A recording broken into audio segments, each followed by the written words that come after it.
Matthew Stafford is a must start in week 10. We'll tell you why next.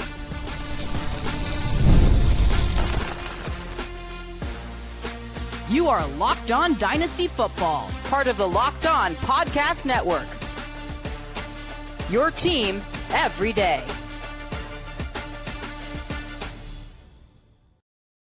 Welcome back to the Locked On Dynasty Football Podcast, part of the Locked On Podcast Network, your team every day. We'd like to thank you for making us your first listen of the day.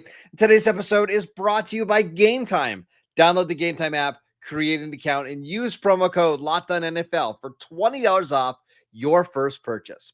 Welcome back. I am your host, Marcus Mosher. He is Michael Fabiano. And on today's show, we're taking a look at the top starts and sits going into week 10, because if you had anybody in that Thursday night game last night, you probably need a bunch of fantasy points, right, Fabs? That thing was gross, man. That was literally like the worst game I've seen in a long time, and definitely the worst game of this season. And in fantasy, nobody did anything. I mean, Genty was okay.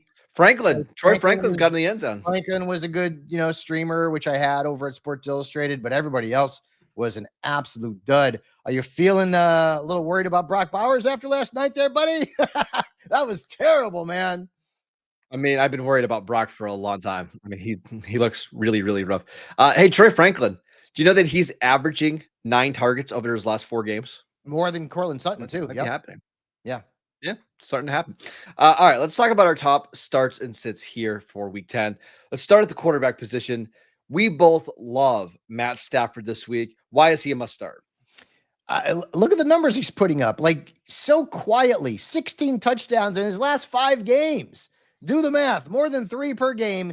He's had 9 in his last 2. And he's got the Niners. And now, listen, you never know what's going to happen in a divisional rivalry game. But the Niners have allowed 19-plus points to 5 quarterbacks this season, including 4 who've hit that mark since week 5. And their defense is all banged up. Fred Warner's obviously out and Bosa's out. So Michael Williams, their first round pick, is out. Yep. They are not a defense that is it's not an impenetrable force anymore. They are very vulnerable. And the quarterbacks have done well against them. So Matthew Stafford is a very good play. He's in my top 12 this week. What other quarterbacks are must starts here in week 10? Jackson is no longer a dart throw. He needs to be in your lineup like every single like week. Dad puns. These are so bad. Great one too. I'm so proud of myself for that one. 19-plus points in every start but 1. Last week he had 27 against the aforementioned Niners. He's got the Bears this week. They just gave up 470 yards and 31 points to Joe Flacco. Now I will say this: the weather outside might be frightful in Chicago. So make sure you keep tabs on the forecast. They're talking about maybe some rain, maybe some wind. So keep tabs on that. But I mean, Dart is a guy who's going to run with the football too. So I don't think that will hurt him that much. But just keep tabs on the weather, because the weather might be a little bit yucky there in Chicago. By the way, we're supposed to get about a foot of snow here this upcoming week. So Wait, we're starting to get what? a foot of snow? Foot of snow starting on Monday night. So it's going to be a lot of fun. Oh my gosh. Football, listen, I've come around on the idea. I used to be like anti-weather games because it changes how football is being played. I've come around. Now I enjoy watching these games that are terrible weather. No, I love snow games, man. I like, you remember that game? I don't want to go down memory lane too much, but the Eagles, Lions, the Stafford, Calvin Johnson game, LaShawn McCoy game, and then the Brady game against Tennessee when they were wearing the navy blue helmet. 59-0. Brady had like 6 touchdown passes. Yeah. Anyways, all right. I also like Jared Goff this week at quarterback. And typically I don't love Goff on the road, but like the Commanders are bad. I mean, they've given up 18-plus points to 7 quarterbacks, including 4 with over 23.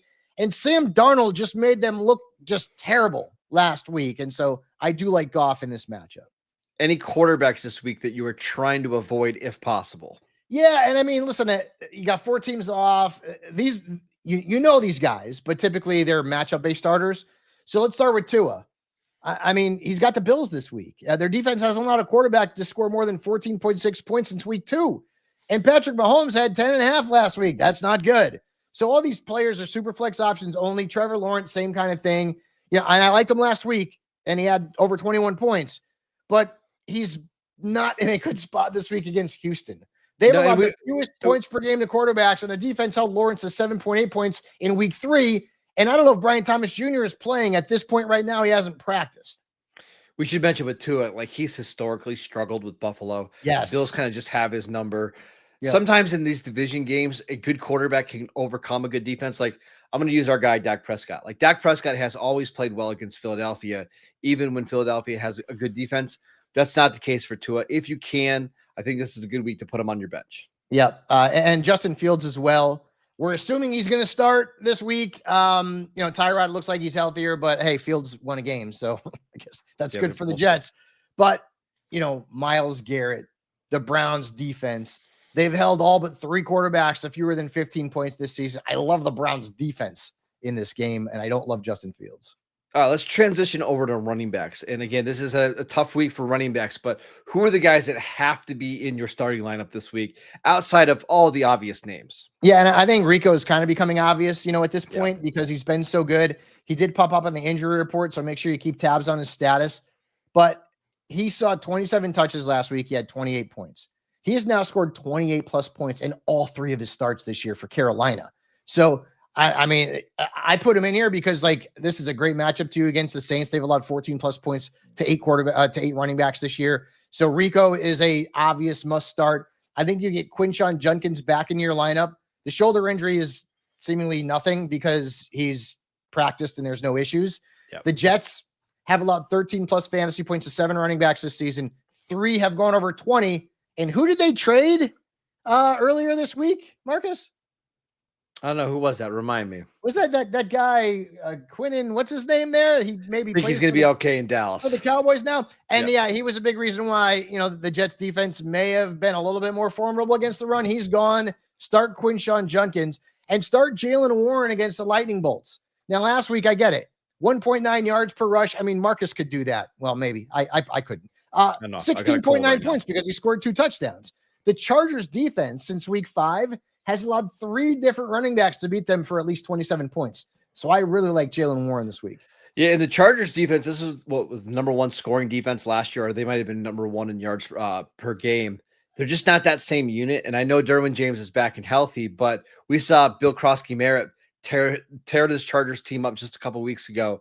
I think Pittsburgh, we're going to get it. We talked about Oronde Gadsden in a little bit, but this is a game that sets up well for Pittsburgh. Start Jaylen Warren with 100% confidence this week. And try to trade for him too, because he's got the best schedule rest of season among running backs. What about some running backs that you are benching this week, if possible? Yeah, I don't love Travis Etienne. I told you to play him last week. He had 16.5 points. But again, Houston, that's where fantasy points go to die. Okay. Christian McCaffrey, Derrick Henry held to single digits by this Texans defense. And they're giving up fewer than 4 yards per rush to running back. So I don't love Etienne this week. Even though you could argue maybe he's going to have a bigger role because their wide receivers are banged up. I just hate the matchup. In that case, the Texans also know they can stop Etienne and focus on stopping him because they have let's put it this way. In a worst case scenario this week, the Jags are starting Jacoby Myers, who they just traded for. And, I don't know how well he's going to pick up the offense that quickly. Parker Washington, who had a good game last week, and Diami Brown. That could be their wide receivers this week. And Brendan Strange is still not back. The only thing I said could potentially save Etienne is Davis Mills is starting at quarterback for Houston. I don't see Houston putting up any long drives. So maybe we see Jacksonville just running a bunch of plays and it's a lot of dump offs to Etienne. But in terms of an efficient game, I don't see that at all. Yeah. Alvin Kamara also, guys, I've been telling you to sit him for how many weeks now? And I almost feel like I'm cheating at this point, but he's such a big name and people are still starting him. He scored 0.7 of a point last week. He's failed to score more than 9.5 points in 4 of his last 5 games. He's averaging 9 points per game. And I don't care about the matchup.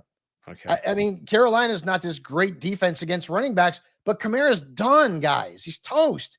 And Tyler Shough, really? They just traded away Rashid Shaheed. So that's one other offensive weapon that defenses don't have to worry about. And so, they're going to stop Olave. They're going to stop Kamara. And I think Kamara, again, at 30, he's kind of fallen into that category of, you hit that big 3-0 at running back and things certainly don't go well. And then the last guy is Jacory Krosky-Merritt. You mentioned him. He's had 1 good game all year, and it was against the Chargers. He's failed to score double digits in 4 straight games in 5 of his last 6.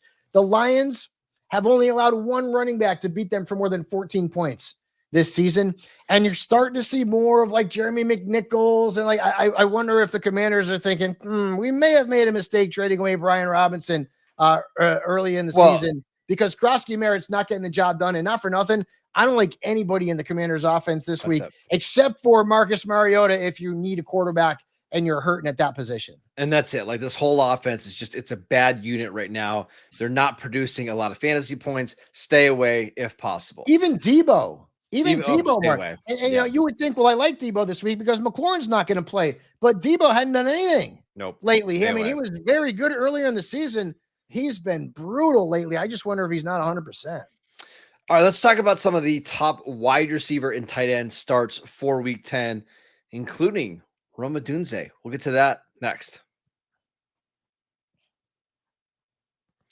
This episode is brought to you by Mint Mobile. If you're still overpaying for wireless, it's time to start saying yes to saying no. At Mint Mobile, their favorite word is no. No contracts, no monthly bills, no overages, no hidden fees, no BS.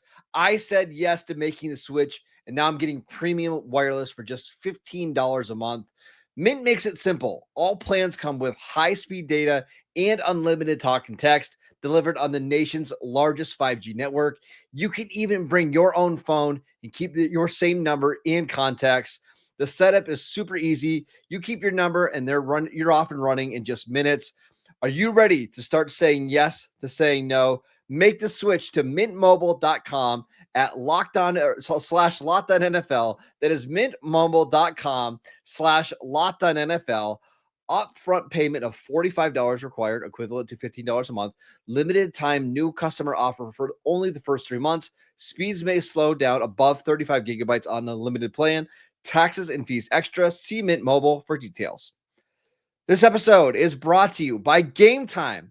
The NFL season is back, and honestly, there's nothing better than being in the stadium surrounded by fans cheering on your favorite team. But let's be honest, getting tickets can be a hassle. Between queues, login screens, and prices jumping at checkout, it's all incredibly frustrating. But that's why I use Gametime, the app that gives the advantage back to the fans. Gametime is fast, easy, and backed by the Gametime guarantee. You'll always get 100% authentic tickets delivered on time and at the best price. Plus, all fees are included, so the price that you see is the price that you pay. I love how fast, cheap, and less stressful it is than any other way that I've purchased tickets in the past. Just a couple clicks and you're done. So download the Gametime app today, create an account, and use promo code LOCKEDONNFL for $20 off your first purchase. Terms apply. Again, that is promo code LOCKEDONNFL for $20 off. Swipe, tap, ticket, go download Gametime today. Welcome back to the Locked On Dynasty Football Podcast. We'd like to thank you for making us your first listen of the day. Fabs, let's talk about some wide receivers that we are starting here in Week 10. Who do you got? I'm going to stick with Rome Odunze. And, you know, I was a big proponent of him. I loved him coming into the season. He had a really hot start, and lately has been bad. He had 0 last week. I mean, you don't get much worse than that. And it shocked me because the Bears scored so many points and he did nothing. But this is a good matchup against the Giants. They've allowed the 7th most points per game to wide receivers. 12 wide receivers have beaten them for at least 14 points. Again, keep tabs on the weather, see what's going on there in the Windy City. But Odunze's matchup is good. I think he'll bounce back. And, you know, his dad made a little noise on social media too. You know, maybe the squeaky wheel indirectly gets the grease to the sun. I don't know how that works. So that was going to be my point, is that we can give all you this great analysis of like, hey, this is why this matchup favors him, and this is why he's a must start this week. We saw this play out with Marvin Harrison Jr. last week. Like, his dad was talking about how awful this Cardinals offense is, and surprise, surprise, Marvin Harrison Jr. has a career game on Monday Night Football. Start Rome Odunze. That's all I'm saying. Yeah. Also, Tedero McMillan, last week he had a bad game, only 8.6 points. But again, Saints. Like, you'll see a theme here. I like the Panthers, their high-end fantasy options. The Saints have given up the 4th most points per game to the perimeter, and 9 receivers have beaten them for over 16 points regardless of the alignment. So Ted McMillan should bounce back. And I like Quentin Johnston this week. And like, I get it. Lately, he hadn't been that great. I mean, he had a bounce back game last week. He had over 15 points. Of course, the week before he had 0. But look at the matchup. Pittsburgh's allowed the most points per game to perimeter receivers, and 10 have beaten them for over 15 points, regardless of their alignment this season. So Johnston, you could argue, has the best matchup of any Chargers wide receiver, including Laddie Daddy and Keenan Allen. And with 4 teams off, the matchup's right. I know Johnston's been inconsistent lately, but I'm still going to play him against Pittsburgh.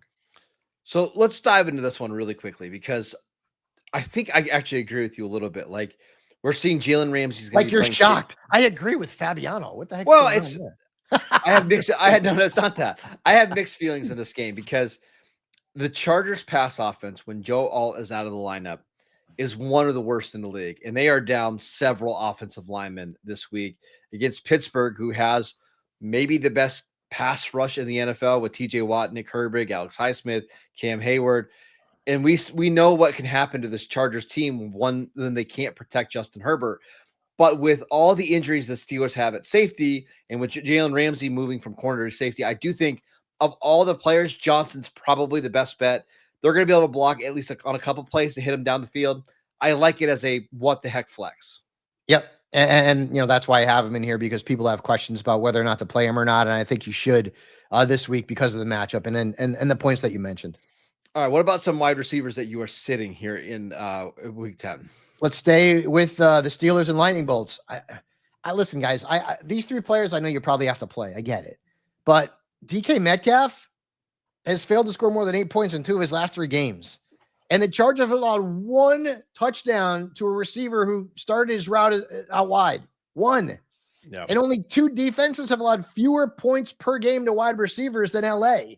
So the matchup's not good for DK Metcalf. So just keep that in mind. Listen, I've got him in leagues. I probably have to play him, but the matchup's not great. Chris Olave is another one. Again, the Saints offense is a dumpster fire right now. He had 4 targets last week. That's it from Tyler Shuck. It was the fewest targets he's had all year. And okay, you can, well, now they don't have Shaheed, so maybe more targets go his way. I mean, some people are talking about Devon Vele. Well, whatever, it is what it is. But even the matchup's not good this week. The Panthers have allowed the 4th fewest points per game and only 5 touchdowns to wide receivers. So Olave is a player that I'm a little bit concerned about. Again, a lot of people are going to have to play him. Even while I'm wearing my Archie Manning jersey, I'm still saying to sit Chris Olave.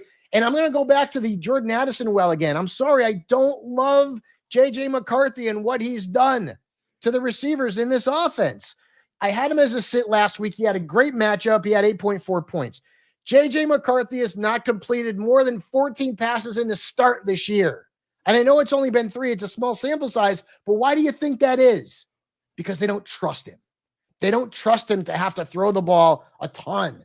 14 completions is his season high. I know. You don't tell me I'm worried about Addison and Justin Jefferson and TJ Hawkinson. I am worried. And as Marcus has talked about during the course of the season, the Ravens defense has gotten better, right? They were garbage earlier. They've been a little bit better the last few weeks. Fully healthy now. They didn't have a single player in the injury report. Yep. They're also favored in this game on the road. So I don't love Addison. I'm sorry. I have been trying like hell to trade Addison, and nobody wants him. And I will say the same thing about Justin Jefferson. And I'm not offering crap trades either. I'm offering Justin Jefferson. And nobody wants these guys, and there's a reason. What about some tight ends this week? And again, tight end is rough. I started Brock Bowers in almost every one of my leagues last night and was very disappointed. That one hurt, yeah. Any other tight ends this week that you love or would stay away from here in week 10? So we'll go through them quickly. I know you don't love Aranda Gadsden this week because of the offensive line issues the Chargers have, but the dude is just so on fire right now.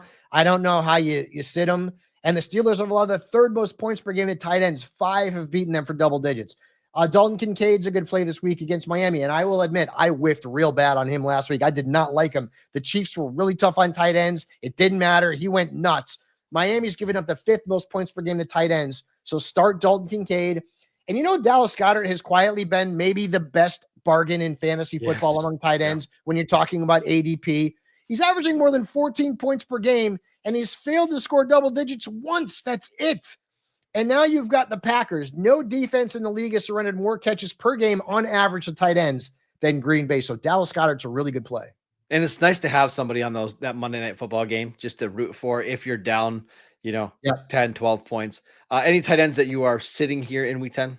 Yeah, I mean, I mentioned Hawkinson. I mean, he scored a touchdown last week, Marcus, and he still didn't score double digits. He's been held at single digits in 4 of his last 5 games. He's averaging fewer than 4 targets in the 3 games that J.J. McCarthy has started. So I don't even care about the matchup. I'm worried about McCarthy. I don't love Hawkinson. I don't love Zach Ertz without Jaden Daniels. I just don't. And when you look at the matchup, too, the Lions have allowed just 3 tight ends to beat them for double digits. And I also don't love Pat Freiermuth. Talking a lot about that Steelers-Chargers game, by the way. It's going to be a glorious uniform matchup. He's just like last night, Broncos-Raiders, great uniform matchup. Turned into a great game, right?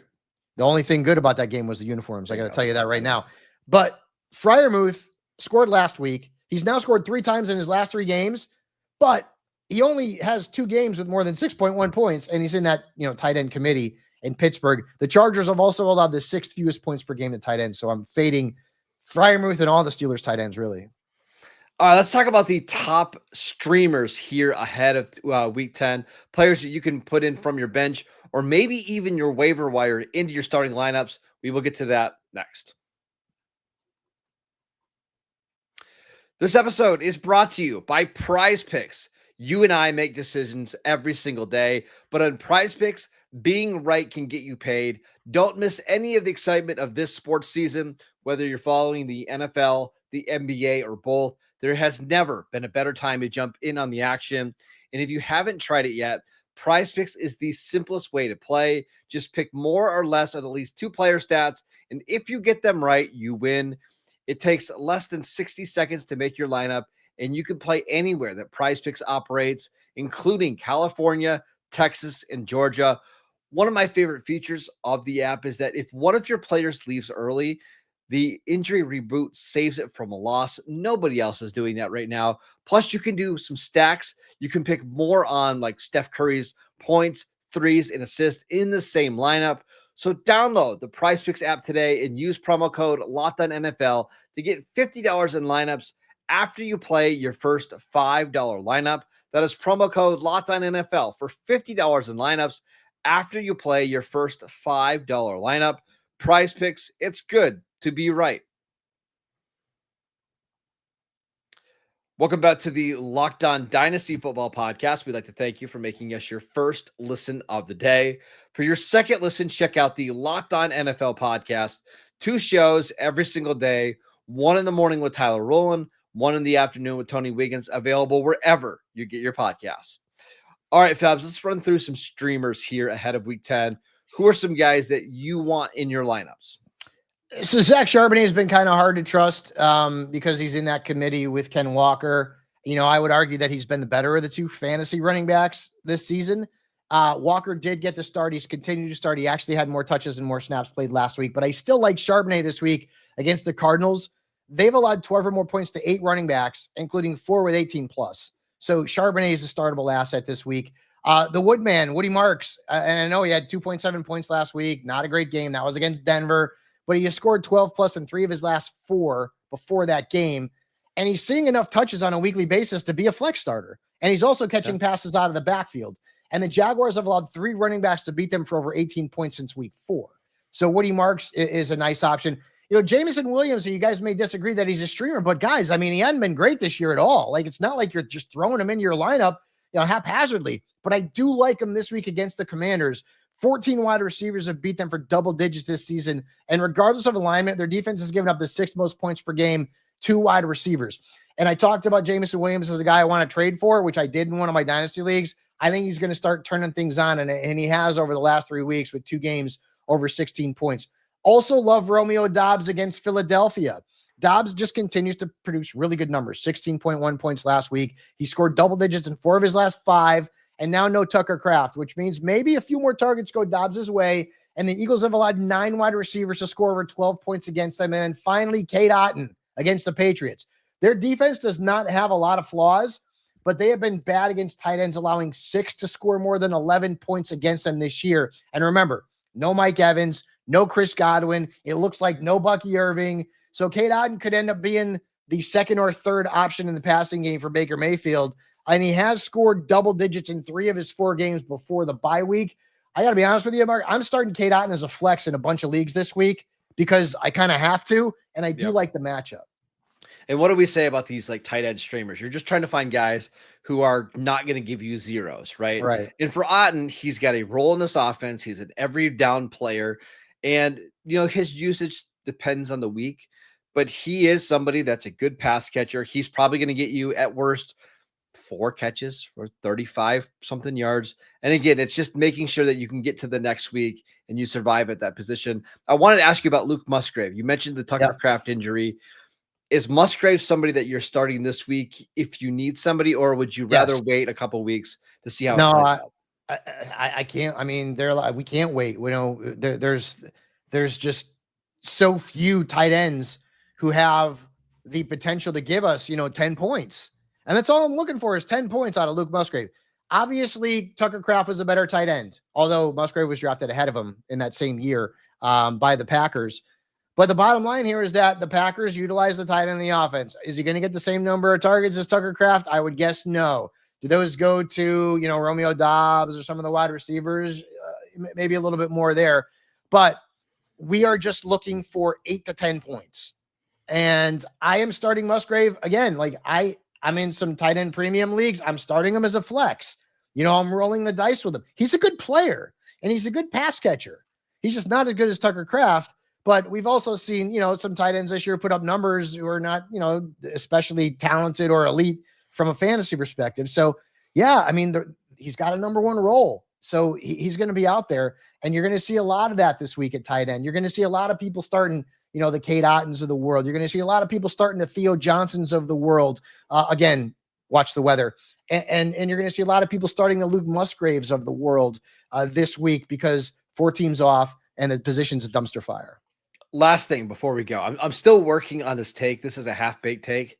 Is week 10 going to be a bad week for fantasy because the Cowboys and Bengals aren't playing, and those are teams that just give up like the biggest fantasy? Like when we watched Bo Nix last night, he didn't even look like an NFL quarterback. Dude. But against Dallas, that's Joe Montana in his prime. And it was against the Raiders. The Raiders. What the hell?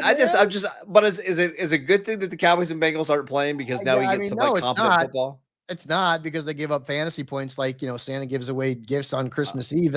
It's just not, it's bad. I still can't get over how bad that game was last night. I can't. Right. I liked Cortland Sutton. The matchup was really good. He stinks. You could argue now that Troy Franklin is the best fantasy receiver in Denver. You can. J.K. Dobbins wasn't that great.